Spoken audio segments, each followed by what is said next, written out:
Hello, আমি ready. এখন হচ্ছে আমার এই লেহেঙ্গা পরার পালা।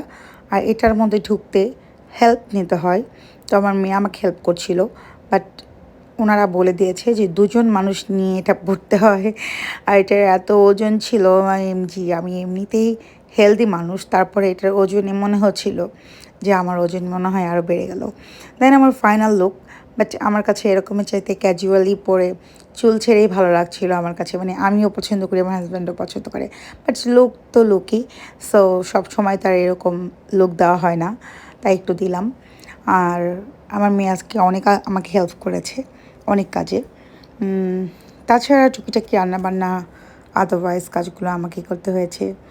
এই তো আমার ফাইনাল লুক, আমাদের হেলদি লুক। গতকালকে মেহেন্দিতে সাজুগুজু করতে পারিনি বিকজ অফ অনেক রাত হয়ে গিয়েছিল। আর এই তো আমি আমার ক্যাজুয়াল লুকে আছি। আর আমাকে আমার শ্যুট নিয়ে দিচ্ছে আমার মেয়ের জামাই। এই তো আমি আমার ২ মেয়ে, মেয়ের জামাই, আব্বু আর আপনাদের ভাইয়া, এই নিয়ে আমাদের ছোট্ট একটা সংসার। আছি আমরা, আল্লাহর রহমতে বেঁচে আছি। এর মধ্যে সুখ দুঃখ মিলে ঝিলে বেঁচে আছি। দোয়া করবেন সবাই, ভালো থাকবেন সবাই। আল্লাহ হাফিজ।